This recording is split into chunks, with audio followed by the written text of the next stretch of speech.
We're talking today with Rich Carpenter, President and CEO of Axcess Mechanical. Rich, thanks for taking time today. Thank you.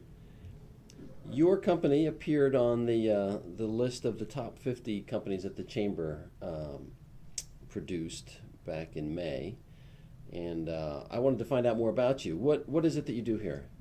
Axcess is a mechanical contractor. We do everything from plumbing to electrical to industrial work. Some of the plumbing jobs, we would do a Weiss from ground up on the plumbing end or electrical. Industrial-wise, anything from rigging machines to installing new machinery, large fork trucks to putting in 48-inch round pipe we've done. So, mechanical contracting, how's the business these days? Are people spending money to build and make upgrades? We've had a strong, the past 6 months have definitely gotten better in the commercial world. The industrial world has always been strong for us from the beginning.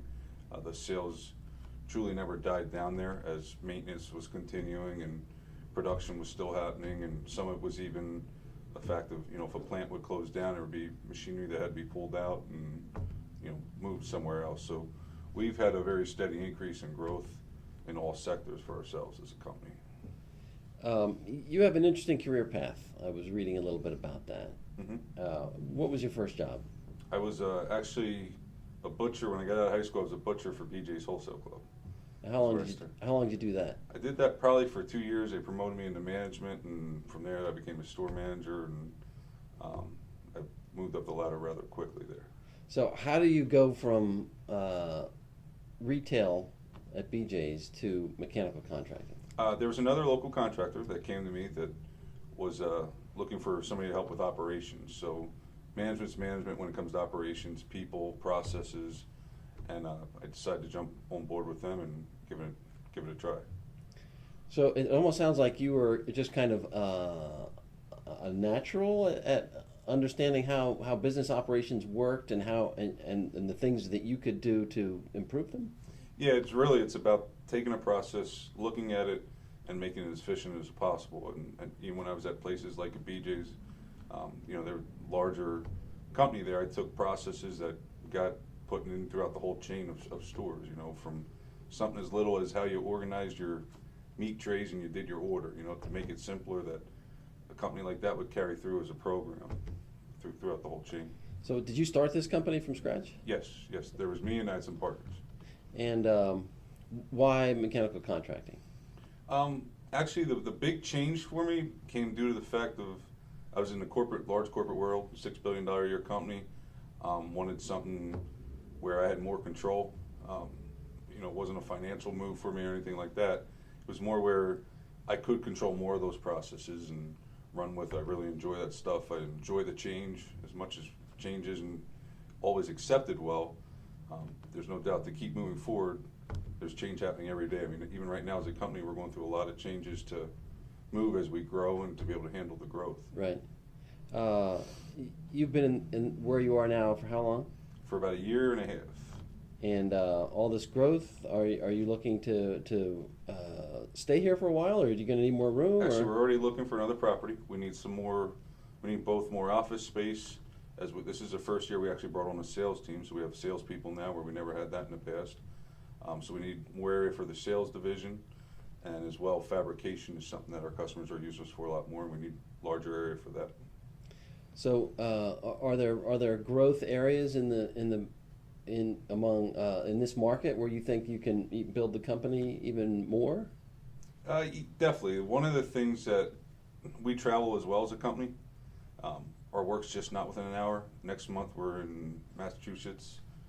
We do work in Jersey. We do work in North Carolina. We've been to Texas. We do a lot of traveling as well when it comes to the industrial work. How do you find those clients, or how do they find you? What tends to happen is you get in with a customer, like we have a local customer, Materion, which is up the street, and we started a job. We worked there for them. Things are well. The other plant somehow hears about us, and then from there, now we're out in their Ohio branch putting in lights. One of the projects that we excelled out at there in Ohio was we put in. It was right at the beginning when the whole energy and everybody was looking for energy savings. Right. That plant there, we replaced 328 lights with 170 lights.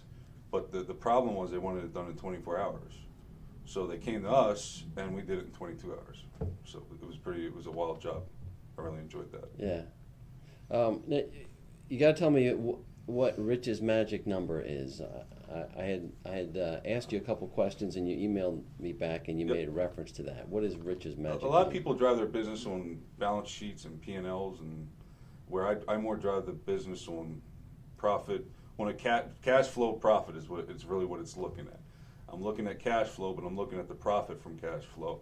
I'm backing out my costs. I'm backing out a bunch of different numbers, but it gives me a truer number where we are as a company. So if I'm looking to make a purchase or make a decision on the financial and on overhead, that shows me where I'm going to be and helps me make that decision and know that we can cover it on a cash basis, or if I got to go for financing, or where it would be, and then, then can we support the financing?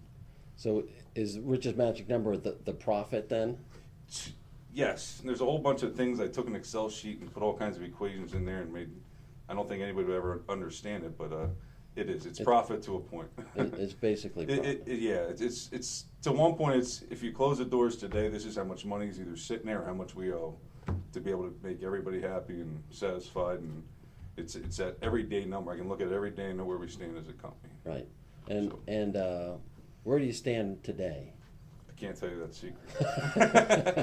We are in a profitable position right now, and again, so we're definitely in a good position. What kind of margins do you have here? Do you look at that? They definitely fluctuate. You got everything from depending on how aggressive we're getting with the job. The commercial world of contracting is a lower margin, but Like 5-10? 5 to 10 exactly. 5 to 10% in the commercial world. Where the industrial, there'll be a higher margin. But I have some extra overhead costs that play into there too. There's larger equipment, larger machines. I mean, we have tractor trailers, things like that have a lot more upkeep than in the commercial world, where I don't need as much upkeep on the equipment and tools and fork trucks and whatever else it is. One last question: does your business feel the ups and downs of the economy? I mean, you mentioned at the beginning that even when businesses were closing, you had work to do. Yep. So, do you feel the ups and downs, or do you see where there's where parts of the economy are going up or cooling off? We do see it. That's when we would expand a little bit more. Within Berks County, there's only $10 million of industrial work, and we know that. So when there's now only $8 million, and everybody's going after that same $8 million, well, we'll go to 5 other counties, which gets us back to $10 million worth of industrial work. So we definitely see where it is. We're not, right now, with the economy coming back where it is, our travel isn't what it used to be, where I used to have, at points, I'd have 25 guys on the road every day, where right now I might have 5 to 6 on the road. Interesting. Yeah. Rich, we'll let that be the last word. Thanks for taking time today. All right, thank you.